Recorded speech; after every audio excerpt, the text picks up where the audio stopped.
College soccer, the rage, and the Mac Herman Trophy is the most prestigious individual award given in college soccer. And this year, there are actually 6 Pac-12 players on the preseason watch list. Yeah, Mike, and 4 of them happen to hail from Stanford, and one of them just so happens to join us now from the farm to give us some perspective on the season ahead. Junior goalie and team captain Jane Campbell. Welcome to Sports Report, our first student-athlete interview of the year. It's a very big deal. We're happy to have you. I got to start off and say, though, you could have gone a little bit easier on my alma mater on Friday. 4-0 against Boston College in the home opener. And the one thing that you notice when you watch that game is that you guys have so much depth that almost every single player played in that match. Yeah, it was awesome. I'm really glad we came out with a big bang our first game at home. And it was so cool to see everybody on the field. And it was just really cool that everyone was able to contribute. And that big 4-0 win was really big for us and gave us a lot of confidence going in to this season. Jane, I think one of the cool things when you watch your team on the field is the expectation level is always going to be pretty high. Third, coming off that College Cup appearance as well and looking at what you guys were able to accomplish on the field. How do you handle the year differently, knowing not only what the expectation level is, but also trying to continue to top and get better? I think the expectations are still the same. We still have 2 major goals, which is to win the Pac-12 title and obviously make it back to the College Cup and win a national championship. This year, there's been a lot of talk about how we have such a different team, but difference not always a bad thing. And we have some really good talent on this team, and I think we're all just really excited to see where we can go moving forward. We still have a lot to learn, but we're just really excited because we know we could have a bright future. Now, Jane, for you personally, hard to top what you did last season. 14 shutouts. You went more than 800 minutes without allowing a goal. And then you had, of course, that game-winning PK against Florida to get to the College Cup. Do you feel like there's more pressure on you individually coming into this year than in seasons past?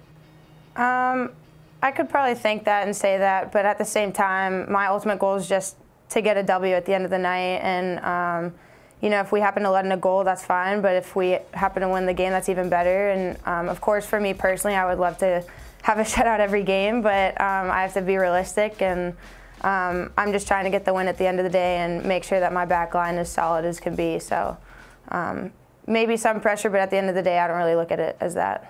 Jane, at least portions of my summer included making the rounds around Pac-12 schools, spending a lot of time with the football teams. And it's always fun for me because at least when we head to Stanford, and a lot of the schools do this, they always point to the guys that are playing at the next level, playing at that NFL level. And yet this summer, we saw the Women's World Cup. It was sort of that sports story that everyone focused in on. What's it like for you to see former Stanford players participating in an event like that?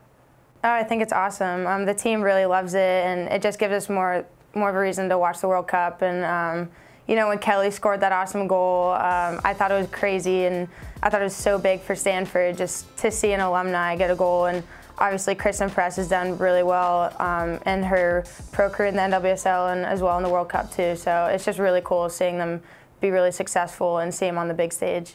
And you have played with a lot of those players on the World Cup team. Fun facts about Jane Campbell real quick. At age 17, you were the youngest goalkeeper ever called up to a full U.S. national team camp. Another great fact, your mom was in the first graduating class from West Point, and your dad was a fighter pilot for the Blue Angels. I'm assuming there are some good stories in there mixed in somewhere, but the one thing I want to ask you about is that your real name, I am told, is Caroline. What's up with that? First name's Carolyn, actually, with a Y, not I-N-E. I think, honestly, I couldn't really tell you the true story or the full story. I just know my parents wanted to call me Jane, and it just kind of stuck. And Carolyn Jane Campbell, I think, probably sounds a little bit better than Jane Carolyn Campbell. So it's all about, you know, making sure that the name sounds good as opposed to really what it is in actuality, which is fine for us. Right. You mentioned the fighter pilot deal and the whole Navy thing. You got to have a cool story for us, though, right? I just think they just followed their passion and ended up being really successful at it. And you know, I'm kind of the black sheep in the family, as my brother's in the Coast Guard, so I'm the only one who didn't go military, but I'll support them, and hopefully they'll support me with my career choices too. I was going to say, Jane Campbell, black sheep in the family. Yeah. Being a starting goalie for Stanford, Mac Herman. Yeah, I think you're doing okay for yourself. I'm sure they're plenty proud. Thank you so much for spending some time with us today. We look forward to watching you on the Pac-12 networks as you and your Stanford teammates make another big run, hopefully all the way to the College Cup. Thanks for joining us, Jane. Yeah, I hope so. Thank you.